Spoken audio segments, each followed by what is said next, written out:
नमस्कार प्रिय मित्रों। हाल के दिनों में हुई घटनाक्रम को लेकर के मैं आप लोगों के सामने हूँ और अपने तरफ से मैं कुछ चीज़ें आप लोगों से शेयर करना चाहूँगा। मित्रों, आजकल सभी शिक्षक साथियों के मन में कई तरह की आशंकाएं चल रही है। कोई भी कन्फर्म तौर पर कुछ भी कहने के लिए तैयार नहीं है कि आगे आने वाली परिस्थितियां किस प्रकार की होगी। मित्रों, ये आशंकाएं हैं नई ट्रांसफ़र नियमावली को लेकर, और नई ट्रांसफ़र नियमावली 2026 अभी जो कैबिनेट से पास हुआ है उसके प्रावधानों को लेकर के सभी शिक्षक मित्रों के मन में आशंकाएं उभर रही है। न जाने किस प्रकार की प्रणाली होगी, कौन कौन से लोग ट्रांसफ़र में आवेदन करने के लिए योग होंगे, कौन से लोगों को ट्रांसफ़र मिलेगा, कौन से लोगों को ट्रांसफ़र नहीं मिलेगा, किन किन साथियों को ट्रांसफ़र नहीं मिलेगा। मित्रों, यदि आप शिक्षा मंत्री के बयानों को डिकोड करना जानेंगे तो आपकी ये आशंकाएं, ये बेचैनी अपने आप ही खत्म हो जाएगी। आशंकाएं किस चीज़ को लेकर के है कि क्या दूरी वाले शिक्षकों का ट्रांसफ़र में मौका मिलेगा या नहीं मिलेगा। TRE 3 के जो साथीगण हैं उनको ट्रांसफ़र का मौका मिलेगा या नहीं मिलेगा, या वैसे शिक्षक साथी जिन्होंने परिस्थिति बस ट्रांसफ़र तो ले लिया लेकिन वो ट्रांसफ़र अपने ज़िले के बजाय किसी और ज़िले में ट्रांसफ़र ले लिया, म्यूचुअल के ज़रिए ले लिया, या किसी 3 विकल्पों के ज़रिए जो ट्रांसफ़र होता है उसमें वो किसी दूसरे ज़िले में चले गए। मित्रों, मैं आप लोगों को शिक्षा मंत्री के बयान के आधार पर ये कहना चाहूँगा कि शिक्षा मंत्री ने साफ सुथरे शब्दों में कहा है कि शिक्षक को मैं जिला कैडर का बनाऊंगा।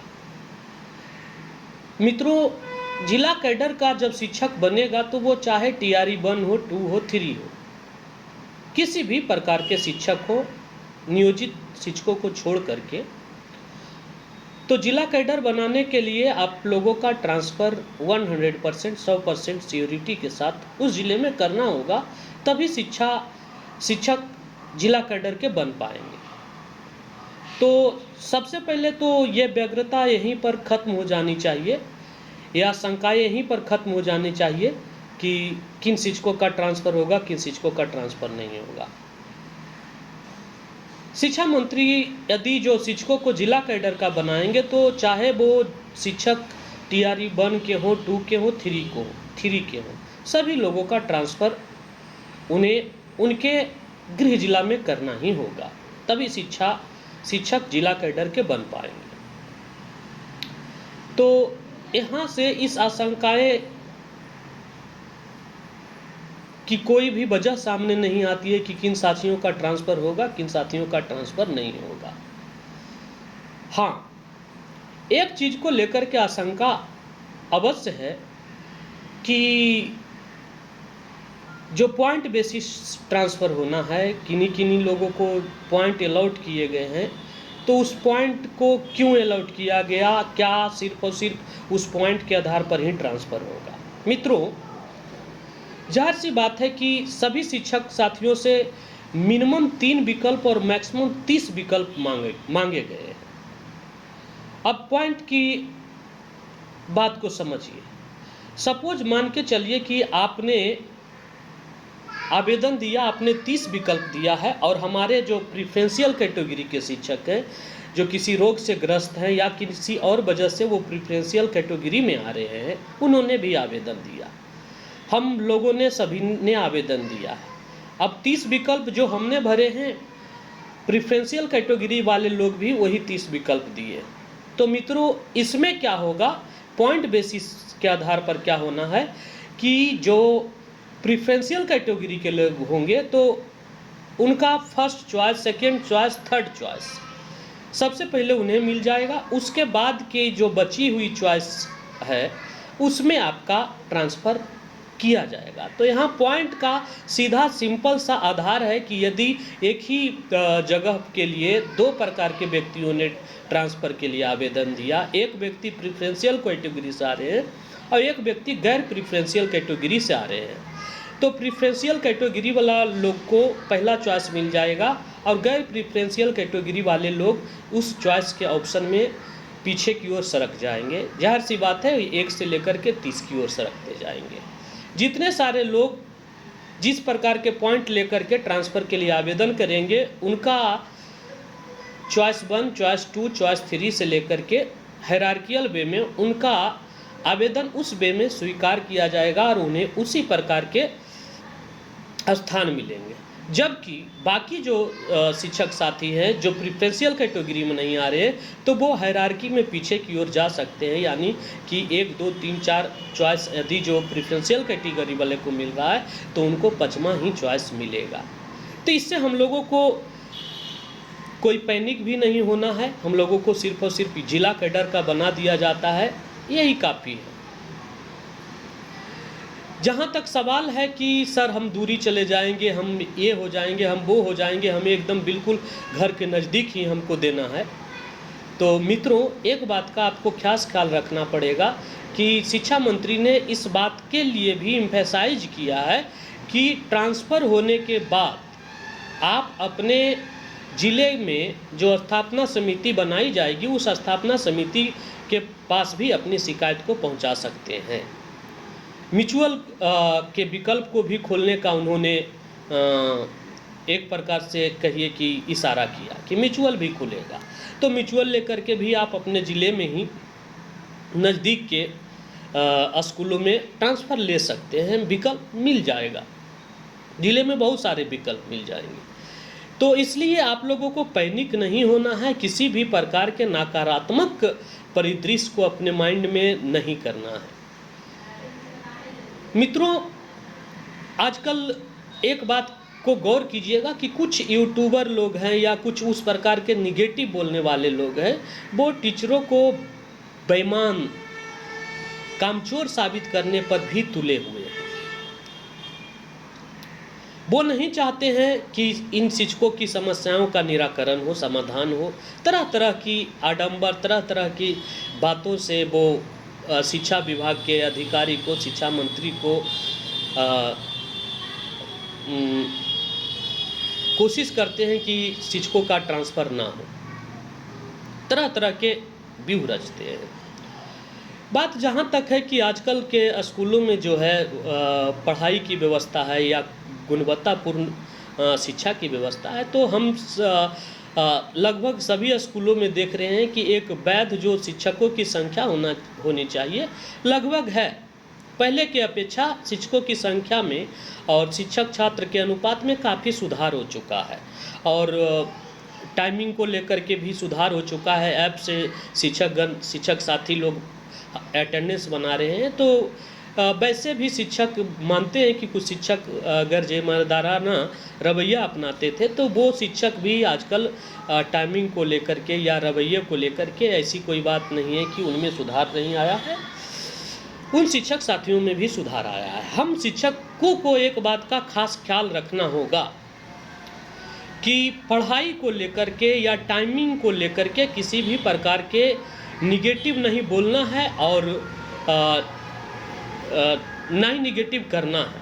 हम लोग टाइमिंग के एक्चुअल पक्के बने और पढ़ाई को लेकर के जो गुणवत्ता है उस गुणवत्ता को लेकर के भी हम लोग सुधार करें, ताकि समाज में हम शिक्षक साथियों की मर्यादाएं बनी रहे, हम लोगों की प्रतिष्ठा बना रहे। इसमें हम लोगों को पीछे नहीं भागना है, जी जान लगा करके एक एक बच्चे को शिल्पकार के तौर पर ढालने की कोशिश करना है, अपना कर्तव्य निभाने की कोशिश करना है। हम लोग शिक्षक हैं और जाहिर सी बात है जिस प्रकार से हम लोग सरकारी विद्यालय के शिक्षक हैं, तो सरकारी विद्यालय में जो पढ़ने वाले जो बच्चे हैं, गरीब तबके के बच्चे हैं, वंचितों के बच्चे हैं, तो उन बच्चों को ऊपर उठाने की कोशिश करना हम लोगों की जिम्मेवारी है। ध्यान रखें मित्रों, सेवा का मौका हर व्यक्ति को नहीं मिलता है।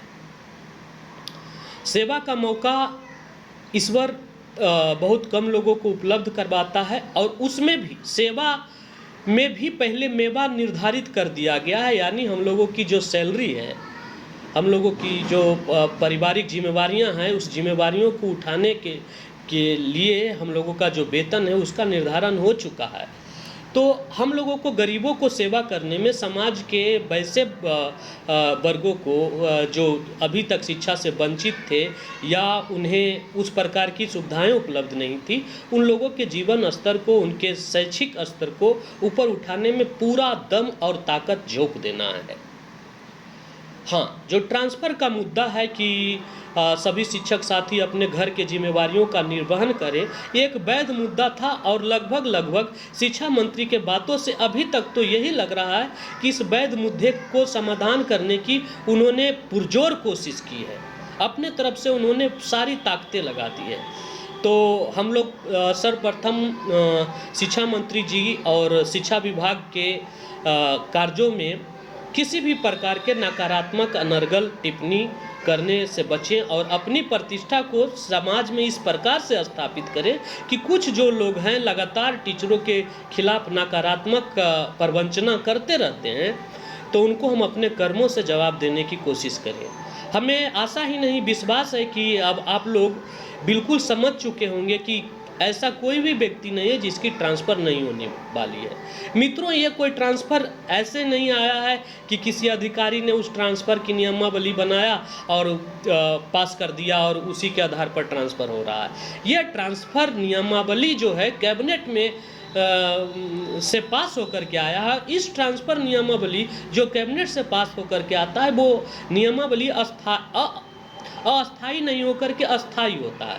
यह नियमावली एक बार ट्रांसफ़र के लिए नहीं, बल्कि कई सालों तक शिक्षकों के ट्रांसफ़र के मुद्दों और समस्याओं और चुनौतियों को सुलझाने के लिए बनाया गया है। तो इसलिए हम लोगों को इस प्रकार का किसी भी प्रकार का निगेटिव माइंड में नहीं लाना है, और ना ही कहीं पर निगेटिव ग्रुप में या किसी भी जगह पर निगेटिव प्रवचन करना है, बयानबाजी करना है या कोसने की काम नहीं करना है।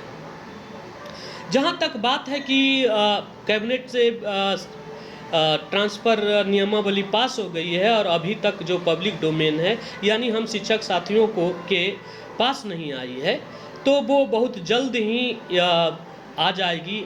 और हम लोगों ने जब 2 वर्ष, 1 वर्ष, 3 वर्ष कहीं पे रह करके सेवाएं दी और जो समस्याएं थी उस समस्याओं को झेला है, तो 2 दिन, 4 दिन, 10 दिन, महीने दिन, 2 महीने बेचैनी नहीं होना है, व्यग्रता नहीं होना है, व्याकुलता नहीं होना है। मैं समझ सकता हूँ कि सभी शिक्षक साथियों के मन में अपने स्थान को लेकर के व्यग्रताएं हैं, समस्याएं हैं, लेकिन हम लोग को व्यग्रता नहीं होना है। हम लोगों को जो मूल कर्तव्य है, वो मूल कर्तव्य निभाते रहना है। मैं आपसे एक बात और कहना चाहता हूँ मित्रों, कि जो गीता में कहा गया है कि स्थिर व्यक्ति हानि, लाभ और जीवन मरण का चिंता नहीं करता है।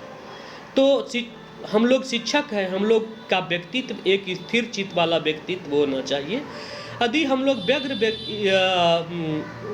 व्यक्तित्व वाले व्यक्ति बनेंगे तो इससे सामाजिक प्रभाव पड़ेगा, और हम लोगों पर भी इस प्रकार का जो निगेटिव यूट्यूबर्स वगैरह प्रवंचना करते रहते हैं, तो उन्हें निगेटिव बोलने का और मौका मिलेगा। तो हम लोगों को टेंशन नहीं लेना है, कोई चिंता नहीं लेना है, एसओपी का इंतज़ार करना है और बहुत शिद्दत से इंतज़ार करना है। और मैं आशा ही नहीं बल्कि पूर्ण विश्वास के साथ कह सकता हूँ कि मैंने जो बातें आप लोगों को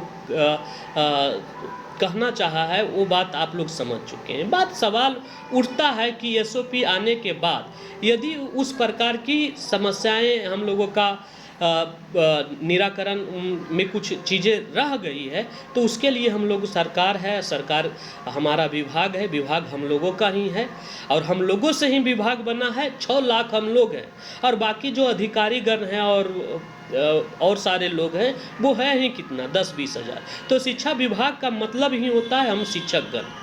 तो विभाग हम लोगों से ही है और हम लोग अपने उच्च अधिकारियों से या हम लोगों के जो शिक्षा मंत्री हैं उनके ज़रिए हम लोग अपनी वैध मांगों को रखने में कोशिश करेंगे, प्रार्थना पत्र और आदि आदि दे करके जिस प्रकार से अभी तक हम लोग आगे बढ़ते रहे हैं, बढ़ते रहेंगे। सवाल है कि कुछ शिक्षक साथियों के मन में ये सवाल उठ रहा है कि जो हमारे वेतन से संबंधित जो समस्याएं हैं, तो वो समस्याएं भी थोड़ा सा सरकार विचार करे। तो सरकार हम लोगों का है और हम लोग शिक्षक हैं, शिक्षा विभाग हम लोगों का है और हम ही लोग से चलता है।